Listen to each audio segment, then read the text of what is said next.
Hello guys, welcome to my channel. Ang gagawin ko pala ngayon ay mag-modify ako ng electrical wiring sa wheel loader na bulbo. Saka mag-install ako ng battery relay 24 volts.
Guys, naikabit ko na nga pala yung battery relay.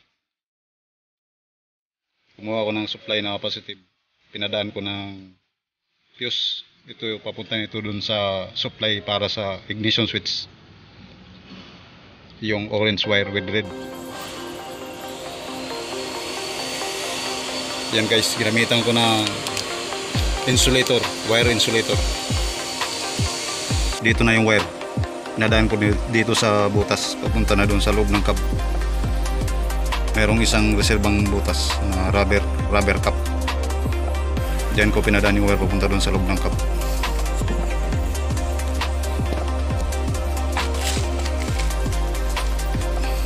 Guys, ito na yung orange na wire. Diyan dumaan guys yung wire. Guys, ito nga pala yung fuse panel, saka fuse panel ang relay ng bulbo na payloader.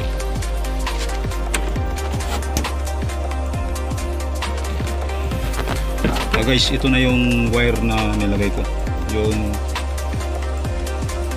positive na orange, yung green yan yung return galing na sa ignition switch. Yan na yung pinaka on ignition switch, yung kulay green na wire.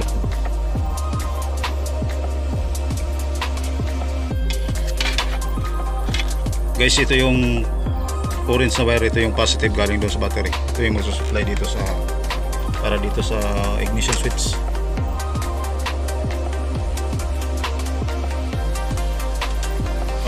Ang on ignition, ito naman yung kulay green na wire. Ito naman yung on ignition. Babalik ito doon sa battery relay para i-trigger niya yung battery relay para mag-close contact yung positive, yung live na positive para power supply. Punta na dito sa electrical system ng wheel loader na bulbo. Okay guys, bali yung original, ito yung original na yung kulay green na wire, ito yung original na supply ng ignition switch. Ito yung original na positive power supply ng ignition switch. Kaya lang nagkakaroon ng problema, laging nagdi-drain yung battery, kaya nag-modify ako ng wiring. Bali nag-disconnect ko na yung power supply. Bali yung kulay, ito yung kulay orange na wire na galing sa battery, ito yung kukunik ko dito sa kulay green na wire, papunta na doon sa ignition switch. Bali naka-bypass na ito, binaypass ko yung original na dating supply para sa ignition switch. Guys, yung ginawa ko to modified wiring ng ignition switch. Ang ginawa ko, naka parallel connection na yung accessories saka on ignition.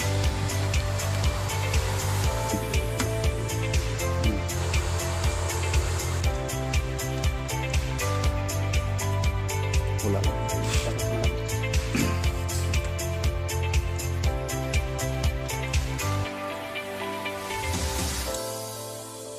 Kasi pag inop mo susi, off lahat yan.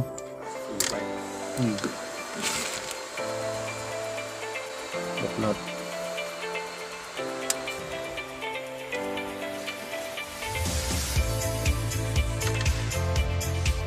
Guys, itong kulay green na wire, ito na yung pinaka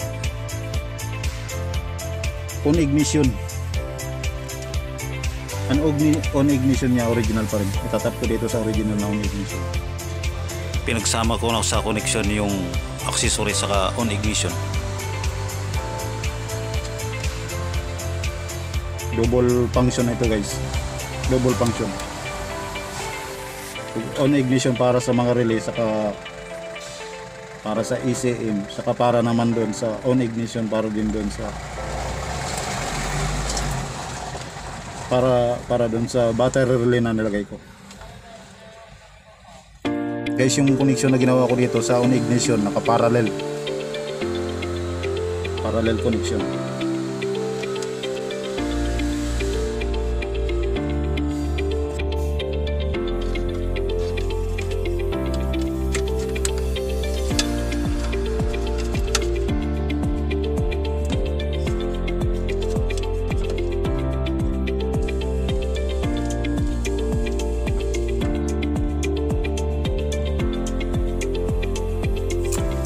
Guys, gagamitan ko ng cable tie para nakapix yung mga wiring.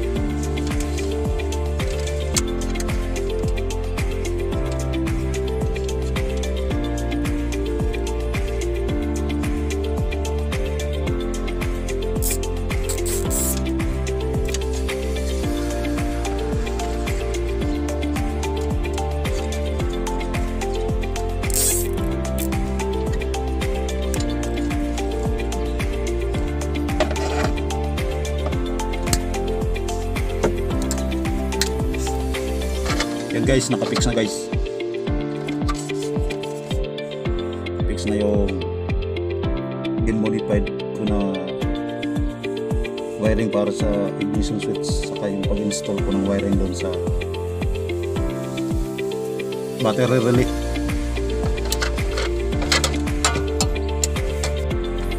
Yan guys, complete connection na yan guys. Kompleto na yung connection.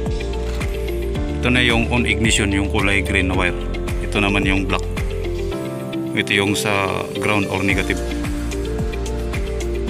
Ito yung galing sa battery. Ito sa positive. Ito yung positive. Pag nagkaroon ng contact, nag-close contact, magkakaroon ito ng positive dito. Power supply papunta na doon sa manual battery shut off, then starter motor and alternator. Saka ito na rin magsusupply doon sa buong electrical system ng doon sa ECM. Saka iba pang component ng electrical system. Okay.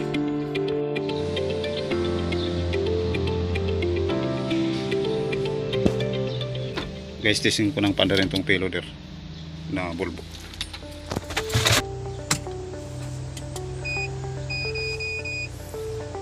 One blast turn. Start.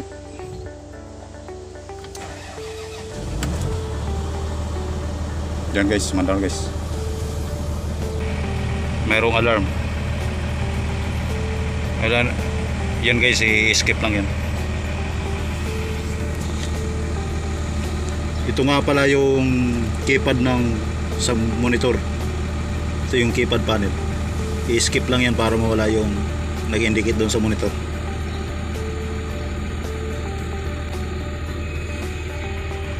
Yan guys, wala na. Yung battery na lang yung naka-display. Para mag-exit yan, i-skip ulit. Skip. Yan guys, merong vehicle message.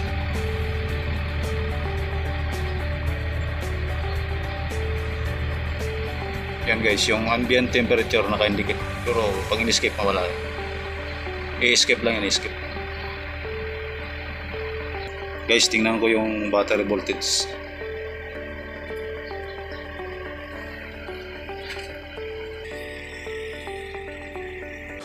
Guys, tapos na ako mag-install ng battery relay, saka mag-modify ng wiring. Okay, job well done. Thank you for watching.